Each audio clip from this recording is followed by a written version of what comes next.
विधिमंडळाच्या सन्माननीय नेते राज्याचे माजी मंत्री आणि माननीय आमदार विजय उर्फ बाळासाहेब थोरात साहेब।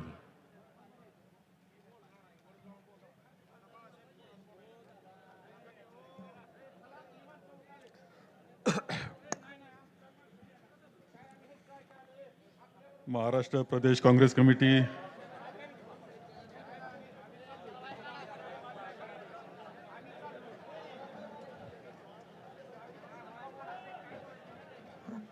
काय नाही थोडं उठू नका प्लीज, जागा सोडू नका।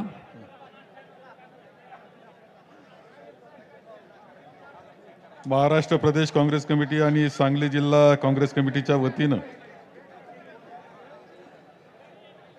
आयोजित करण्यात आलेल्या कार्यकर्ता मेळाव्यासाठी मार्गदर्शन करण्याकरता उपस्थित असलेले महाराष्ट्र प्रदेश काँग्रेस कमिटीचे अध्यक्ष माननीय नानाभाऊ पटोले, आपल्या सर्वांचे मार्गदर्शक ज्येष्ठ नेते माजी मुख्यमंत्री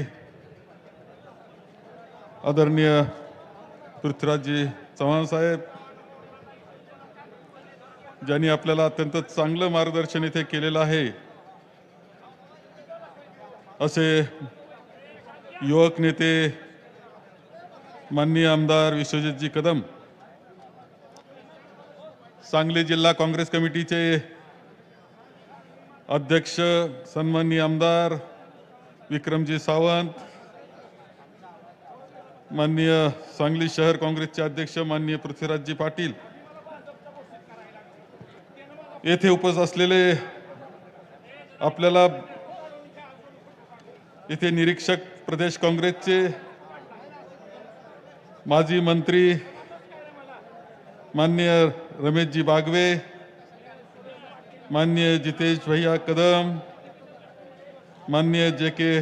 बापू जाधव, माननीय नंदकुमारजी कुंभार, जयदीपजी भोसले, संदीपजी जाधव, श्रीमती मालनताई मोहिते, सुजय नाना शिंदे, बाळासाहेब कोंडक, उपस्थित असलेले तालुक्याचे सर्व अध्यक्ष, सर्व पदाधिकारी, कार्यकर्ते, सर्व बंधू आणि भगिनी,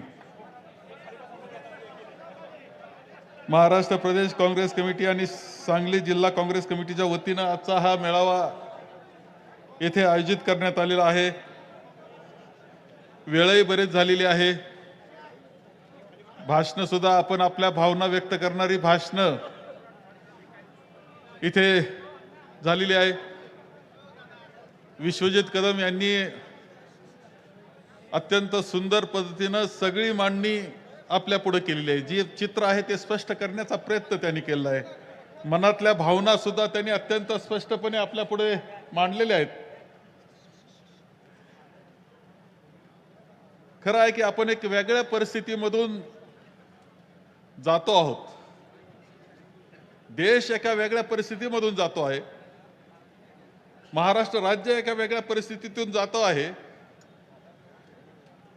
आणि अशा प्रकारच्या यावेळची लोकसभेची निवडणूक सुद्धा एक ऐतिहासिक निवडणूक म्हणून सुद्धा ओळखली जाणार आहे। देश पुढच्या कालखंडामध्ये कसा, पुढचा प्रवास देशाचा कसा होणार आहे हे सांगणारी ही निवडणूक आहे, या वळणावरची ही निवडणूक आहे। आपण पाहिलं असेल की आतापर्यंतच्या वाटचालीमध्ये 14 साल नंतरची परिस्थितीचं वर्णन विश्वजित कदम यांनी सुद्धा खूप चांगल्या पद्धतीनं केलं। पूर्वी सुद्धा वेगळी सरकार आली होती, अटल बिहारीजींचं सरकार आलं होतं पंतप्रधान म्हणून, ते सुद्धा आपण पाहिलं होतं। परंतु 14 नंतरचं जे सरकार भारतीय जनता पक्षाचं आलं ते अत्यंत वेगळ्या पद्धतीनं देशाला नेणारं ठरतं आहे। आज आपल्याला पाहायला मिळतं आहे, जग सुद्धा उत्सुकतेनं पाहत आहे की या देशामध्ये पुढच्या कालखंडामध्ये लोकशाही राहणार की नाही, ही राज्यघटना पुढच्या कालखंडामध्ये राहणार की बदल हिच्यामध्ये होणार आणि देश पुन्हा एका वेगळ्या वळणावर जाणार काय, ह्या सगळ्या प्रश्नांचे उत्तर या निवडणुकीमध्ये ठरणार आहे। म्हणून ही ऐतिहासिक वळणावरची निवडणूक आहे। आपण पाहतो अलीकडच्या कालखंडामध्ये ज्यावेळेस या काही निवडणुका सुरू झाल्यानंतर सुद्धा पाहतो आहोत, हुकुमशाहीकडे देश जातोय, राज्यघटनेला पायदळी तुडवलं जाते, अशा प्रकारची परिस्थिती आहे. मुख्यमंत्री जे आवाज उठवतात त्यांना जेलमध्ये टाकलं जातंय. काँग्रेस पक्ष ज्यावेळेस निवडणुकीला सामोरं जातो त्यावेळेस त्याची खाते गोठवली जात आहेत. त्यांना कोणत्या प्रकारचा आर्थिक अकाउंट त्यांच्याजवळ नसलं पाहिजे याची काळजी घेतली जाते आहे. ईडीचा वापर असेल, आयटीचा वापर असेल, हे संपूर्ण देशामध्ये वातावरण हे बदलून गेलेलं आहे. दहशतवादाचं वातावरण निर्माण झालेलं आपल्या सगळ्यांना दिसतंय. खरं अलीकडचा जरी कालखंड घेतला 10 वर्षाचा विचार करता तरी मणिपूरच्या घटना ज्या घडलेल्या आहेत आणि तिथे ज्या पद्धतीनं आदिवासींवर अत्याचार झाले, महिलांवर अत्याचार झाले, त्यांना नग्न करण्यात आलं, त्यांच्या मागे पूर्णपणे जमाव धावत होतात, त्यांच्यावर अत्याचार करण्यात आले आणि पुन्हा मारण्यात आलं, हे भयानक चित्र आज देशामध्ये निर्माण झालेलं आपल्याला दिसतंय. आपल्याला दिसतंय का ब्रिजभूषण सारखा खासदार त्यांच्यावर आरोप केले महिला कुस्तीगीरांनी की ज्यांनी मोठाले मेडल्स मिळवले होते, त्यांनी त्या खासदाराला मात्र काही त्रास झाला नाही.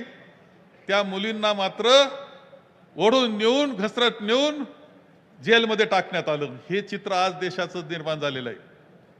शेतकऱ्यांनी आंदोलन सुरू केलं संपूर्णपणे. पंजाब हरियाणामधले शेतकरी त्यांच्या न्याय हक्काकरता ज्यावेळेस दिल्लीकडे येत होते त्यावेळेस त्यांच्या रस्त्यामध्ये खिळे ठोकले गेले, अश्रुधूर सोडले गेले. हे चित्र देशामध्ये निर्माण झालेलं आहे. आणि मग अशा वळणावर देश असताना आपल्याला एक काळजी संपूर्ण देशामध्ये सर्व विरोधक एकत्र येऊन इंडिया अलायन्स स्थापना करण्यात आली. आदरणीय सोनियाजी असतील, राहुलजी असतील, आदरणीय खरगे साहेब असतील, यांच्या नेतृत्वाखाली हे सगळे एकत्र आले, सगळे एकत्र आलेत. आणि त्या पद्धतीने त्यांना एकत्र आणून आज देश वाचवण्याकरता, लोकशाही वाचवण्याकरता, आपली राज्यघटना वाचवण्याकरता एक शक्ती निर्माण करण्याचं काम या अलायन्सच्या माध्यमातून करण्यात आलं. राज्यामध्ये सुद्धा वेगळी परिस्थिती नाही. आपली लोकशाही आघाडी म्हणून आम्ही सरकार म्हणून एकत्र आलो, भारतीय जनता पक्षाला दूर ठेवलं. कशा पद्धतीनं त्यांनी पक्ष तोडले, 50 खोके एकदम ओके, ही तर सगळीकडे माहिती झालंय आपल्याला. 70,000 कोटीचा आरोप झाला आणि 70,000 कोटीचा आरोप पंतप्रधानांनी केल्यानंतर दुसऱ्या दिवशी मात्र इकडून तिकडे उडी मारल्यानंतर तो आरोप हवेत विरला.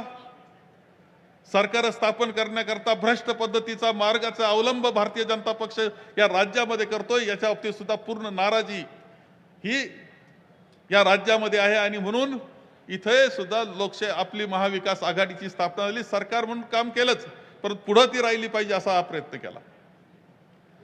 महाविकास आघाडी आपण स्थापन केली आहे. एकत्र पद्धतीने निवडणुकीला सामोरं जातोय. 5 ठिकाणी निवडणुका झाल्या, 5 मतदारसंघांमध्ये विदर्भातल्या. अत्यंत चांगल्या प्रकारचा निर्णय, विशेषतः काँग्रेसच्या जागा तिथं आहेत. आणि नानाभाऊचा निर्णय असा दिसणार की कदाचित सगळ्या जागा, तुम्हाला आश्चर्य वाटेल ना, सगळ्या जागा काँग्रेसच्या येणार, अशा प्रकारचं चित्र तिथं निर्माण झालेलं आहे. आता उद्या परवा पुन्हा निवडणूक आहे. तिथे सुद्धा आता प्रचाराची फैरी आता शेवट थांबलेली आहे. परंतु तिथे सुद्धा एक वातावरण काँग्रेस करता अनुकूल, आघाडी करता अनुकूल झालेलं आहे. आपल्या कोणत्या पद्धतीनं भारतीय जनता पक्षाला देशाच्या पातळीला रोखायचं आणि राज्याच्या पातळीला रोखायचं हे सूत्र ठेवून आपण काम करतो आहोत, ही वस्तुस्थिती आहे. आणि ह्यावेळेस ज्या वेळेस आम्ही राज्य म्हणून हे सगळं नियोजन 48 जागांचं करत होतो, त्यावेळेस एकत्र बसणं साहजिक आहे की 3 पक्ष एकत्र, मित्र पक्ष होते पण त्यांचा विषय नाही, 3च पक्षांचा विषय झाला. मित्र पक्ष मदतीला, 3 पक्षांच्या जागा वाटपाचा हा विषय होता. आणि जागा वाटप करत असताना हे सोपं काम नव्हतं. पहिल्या 30 जागा समजा सहज गेल्या, पण नंतरच्या 18 जागा, 18 वरून 5-6 जागा, नंतरच्या 2-3 जागा आणि नंतर मात्र 1-2च जागा त्याच्यामध्ये सांगली. किती तेव्हा पहिल्या फिरीत 30 जागांनी जो पहिल्या जवळजवळ 45 जागांचा विषय मिटला. राहिल्या 3 जागा, 3 जागावर 3 महिने गेले. एक वस्तुस्थिती तुम्हाला सांगतो. रात्री 12-12, 1-1, 2-2 वाजेपर्यंत चर्चा चालल्या. सतत तुमचा दबाव, आम्हाला तर दोन्ही बाजूला प्रेशर होतं की एका बाजूला तिकडून प्रेशर का आम्हाला ही जागा पाहिजे बा. त्यांचे 14 खासदार पूर्वी निवडून आलेले शिवसेनेचे, आपली अवस्था कठीण होती ही खरं आहे. यांचे सुद्धा राष्ट्रवादीचे खासदार सुद्धा संख्या मोठी निवडून आली आहे. या सगळ्या याच्यामध्ये चर्चा जी करावी लागत होती, ती चर्चा एक एक जागेकरता घासून घुसून करीत असताना 3-4 जागांवर खूप कठीण परिस्थितीतून, अडचणीतून आम्ही गेलो. तुमचा दबाव काही कमी नव्हता आमच्यावर. सांगलीचा दबाव होता की ही जागा हक्काची आहे. त्यांचं म्हणणं होतं की आम्ही कोल्हापूरची जागा जी आमची होती, खासदार आमचा होता, ती आमची सोडलेली, तर आम्हाला ही जागा पाहिजे. आम्ही म्हणायचो की ही आमची पारंपरिक जागा आहे. तुम्ही टीव्हीवर काय ऐकलं असेल आमचं, ते शब्द परत सांगितले पाहिजे असं नाही. तुमचंही पाठ झाले आम्ही काय काय बोलतो. किती घासाघीस, किती ताण तणाव. परंतु ह्याच्यामध्ये मी आपल्याला सांगेल की आपल्या सगळ्या कार्यकर्त्याचा दबाव होता, परंतु त्यामध्ये विश्वजित कदम, पृथ्वीराज पाटील, विश्वजित कदम, विशालवी हे सातत्यानं एवढा आग्रह, एवढा दबाव, म्हणजे मीटिंग संपून 1 वाजता कुठं पोहोचतोय आम्ही, घरी पोहोचतो, झोपण्याच्या वेळेस विश्वजीतचा फोन, काय केलं तुम्ही आज? दिल्लीला किती चक्र मारल्या मला माहित नाही, तुम्ही अध्यक्ष असायचेच बरोबर. दिल्लीला चक्रा, शेवटी दिल्लीला दखल घेऊन आम्हाला विचारायचे काय करताय तुम्ही.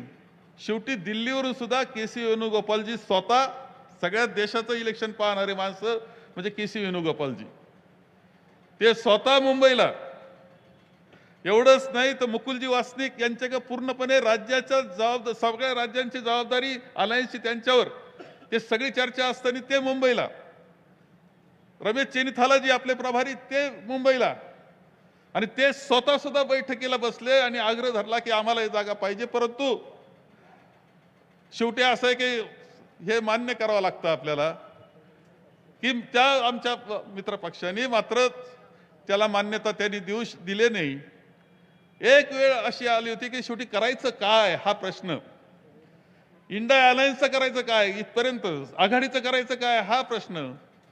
आणि अशा अवघड याच्यामध्ये आपण इथपर्यंत खरं सांगतो का, विशाल पाटील असतील किंवा हे तुमची परंपरा काँग्रेस, हे मला सांगलीच्या बाबतीत वेगळं सांगण्याची आवश्यकता नाही. तुम्ही काँग्रेसला वाढवलं, जपलंय आणि आतापर्यंत नवी पिढी सुद्धा मनापासून जपते, त्यांचं कौतुक केलं पाहिजे अशी लढाई ते करतात. याच्या बाबतीत माझ्या मनामध्ये आणि आमच्या मनात शंका नाही. एवढा म्हणजे त्यांनी इतका तणाव आणि सतत आग्रह हा ह्या सगळ्या मंडळीने ठेवला, विश्वजितच्या नेतृत्वाखाली ठेवला. ते म्हणायचे अरे आम्ही सगळेजण आता एकत्र आलोय, वाद नाही आमच्यामध्ये, गटतट नाही, सगळे आम्ही एकत्र आलो तर आम्ही सगळीकडे जिंकू, हे आम्हाला खात्री आहे, फक्त यावेळेस आम्हाला संधी द्या, हे म्हणणारे विश्वजित आणि ही सगळी मंडळी. आणि आम्हाला काही खोटं वाटत असं समजणं काही कारण नाही. आम्ही पूर्णपणे सगळेजण तुमच्या बरोबरच होतो. एवढंच नाही तर विशाल पाटलांना नंतर काय पाहिजे ते घ्या, इथपर्यंत कोणता कोठा, शिवसेनेच्या कोठातून नको, चला आपला कोठा, इथपर्यंत सगळ्या प्रकारचा आग्रह हा आम्ही केला. ही वस्तुस्थिती आहे. आता आपण एका महत्वाच्या प्रश्नावर आपल्याला चर्चा एवढीच करायची आहे की ज्यावेळेस ही सगळी परिस्थिती आहे, सगळी मेहनत झालेली आहे, परंतु आपला निर्णय हा सुद्धा तितकाच महत्वाचा, ऐतिहासिक असतो, हे लक्षात ठेवलं पाहिजे. त्याची नोंद असते. कशा पद्धतीनं तुम्ही त्या कालखंडामध्ये काम केलं, कशा पद्धतीनं वागले, हे ठरवणारा अशा प्रकारचा निर्णय असतो. इतिहासात त्याची नोंद होत असते. आपण आघाडी म्हणून, इंडिया अलायन्स म्हणून आहेत, अनेक ठिकाणी अडचणी झालेल्या आहेत. तुम्हाला सांगतो इथं नाहीये, अनेक राज्यांमध्ये काँग्रेसला अशा अडचणीला सामोरं जावं लागलं. शेवटी त्यांना इंडिया अलायन्स हे सगळ्यांना बरोबर घेऊन जायचं होतं. थोडंफार अडचण आली तरी हरकत नाही, आपल्याला कमीपणा आला तर हरकत नाही, परंतु आपल्याला सगळ्यांना बरोबरच न्यायचं, या हेतून संपूर्ण देशामध्ये सुद्धा खूप ठिकाणी आपण बरोबर लोकांना घेतलेलं आहे. आणि तशी परिस्थिती इथे आलेली आहे. आजही दिल्लीची भावना, आजही राज्यातल्या आमच्या सगळ्यांची भावना ही तुमच्या वेदना, दुःख माहिती असणारे आहेत. ही वस्तुस्थिती तुम्हाला या निमित्तानं सांगतोय, पूर्णपणे माहिती आहे सगळ्यांना. पूर्णपणे दिल्ली स्वतः सोनियाजींना माहिती आहे, राहुलजींना माहिती आहे, प्रियंकाजींना माहिती आहे, खरगे साहेबांना माहिती आहे, सगळ्यांना माहिती आहे की सांगली. तुम्ही त्यांना विचारलं का देशामध्ये सगळ्यात जास्त तणाव तुम्हाला ताण तणाव कोणत्या यानं दिला, ते सांगतील सांगलीनं दिला. ही भावना आहे, खरं सांगतो ही भावना आहे. परंतु ज्यावेळेस आपल्याला ऐतिहासिक अशा पद्धतीचं निर्णयाची वेळ येते, त्यावेळेस काल सुद्धा मांडलं, राहुलजी काल बोलले, ज्यावेळेस येते त्यावेळेस तुम्ही किती कसे वागले याला महत्व आहे असं माझं मत आहे. आघाडी म्हणून आता उरलेल्या 43 जागांच्या निवडणुका चालू आहेत. सगळे पक्ष फिरतायत. आपणही शिवसेनेच्या उमेदवारांकरता जात असतो, ते आपल्या निर्णया उमेदवारांकरता येतात. पवार साहेब तर आता सगळीकडे फिरतायत आणि ताकद देण्याचं काम करतायत. शेवटी कशा करता करतोय आपण, त्याचा उद्देश एकच आहे शेवटी, की राज्यामधून आणि देशामधून भारतीय जनता पक्षाला हद्दपार करणे ह्या उद्देशाने सगळे लढत असतील तर माझ्या मते त्यामध्ये आपलाही सहभाग असला पाहिजे. आणि त्याकरता आघाडी म्हणून आपण सगळ्यांनी साथ द्यावी एवढीच विनंती करतो आणि माझे 2 शब्द संपवतो. धन्यवाद साहेब. ज्यांच्या उपस्थितीनं इतरांनी आपण सामर्थ्यशाली असल्याची भावना